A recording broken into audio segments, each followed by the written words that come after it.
जब भी बात अंडरवर्ल्ड की आती है तो उसमें दाऊद इब्राहिम का नाम हमेशा आता है।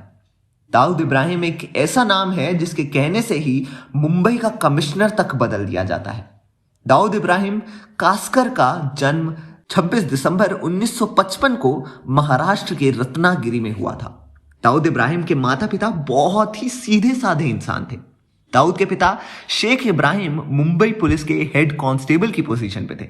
दाऊद को बचपन में ही अल्कोहल की आदत लग गई, जिस वजह से जब उसे इस काम के लिए घर से पैसे मिलने बंद हो गए तो वो चोरी, लूट और ड्रग सप्लाई जैसे क्राइम्स को अंजाम देने लगा। दाऊद का कभी भी पढ़ाई में मन नहीं लगा। उसने अपनी बुरी आदतों की वजह से अपनी पढ़ाई बीच में ही छोड़ दी। दाऊद के परिवार उसकी इस आदत से परेशान थे। इसी वजह से उन्होंने दाऊद की शादी जुबीना जरीन से करवा दी। हालांकि दाऊद की बुरी आदतें नहीं रुकी। दाऊद अपने शुरुआती दिनों में बहुत गरीब हो गया था। जिस दाऊद को लोग आज सबसे अमीर टेररिस्ट के रूप में देख रहे हैं, वो एक वक्त पे इतना गरीब था कि एक रोटी तक अफोर्ड नहीं कर सकता था। वैसे तो दाऊद के पिता नौकरी करते थे, लेकिन वो इतना नहीं कमा पाते थे कि उन्हें हर दिन अच्छा खाना मिल सके। इसी वजह से दाऊद ने क्राइम की दुनिया में आने का सोचा। दाऊद इब्राहिम ने अपना बचपन करीम लाला, हाजी मस्तान जैसे डॉन को देखकर गुजारा। दाऊद क्योंकि इन लोगों से प्रभावित था, इसी वजह से वो आगे जाकर करीम लाला के ग्रुप में शामिल हो गया। लेकिन उसके बाद दाऊद ने अपने भाई के साथ मिलकर अपनी अलग गैंग बना ली। 1980 तक दाऊद ने अपना नाम मुंबई के अंडरवर्ल्ड की दुनिया में सबसे ऊपर बनाए रखा।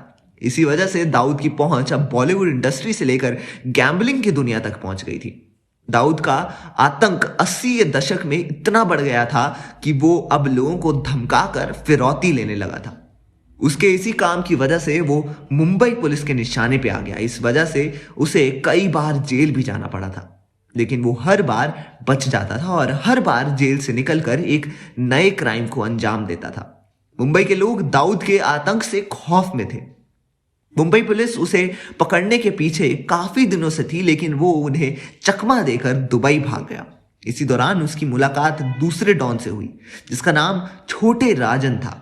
दोनों ने मिलकर भारत के बाहर से क्राइम को अंजाम दिया। दाऊद विदेश में बैठकर कई आतंक समूह और अपनी गैंग की मदद से भारत में कई क्राइम्स को अंजाम देता रहा। 12 मार्च 1993 को मुंबई में कई जगह भारी बॉम्ब धमाके हुए, जिसमें 257 लोगों ने जहां अपनी जान गंवाई, वहीं 700 से ज्यादा लोग इस धमाके से घायल हो गए।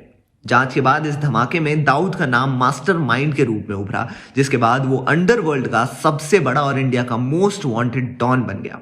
हालांकि इस धमाके के बाद छोटे राजन और दाऊद की दोस्ती में दरार पड़ गई और दोनों की दोस्ती भारी दुश्मनी में बदल गई, जिसके बाद दोनों अलग हो गए।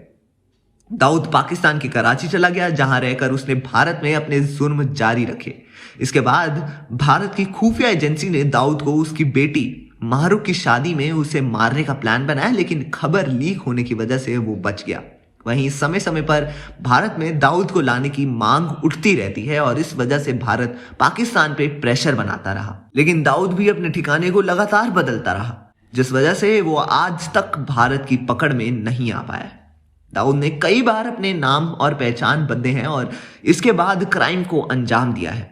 दाऊद को लेकर कहा जाता है कि वो पुलिस से बचने के लिए कई बार अपने चेहरे की सर्जरी भी करवा चुका है। दाऊद के पास 4 पासपोर्ट हैं। कहा जाता है कि दाऊद की पकड़ आतंकी ग्रुप लश्कर-ए-तायबा से भी है। इसके अलावा यह भी कहा जाता है कि दाऊद आतंकी ओसामा बिन लादेन को भी जानता था।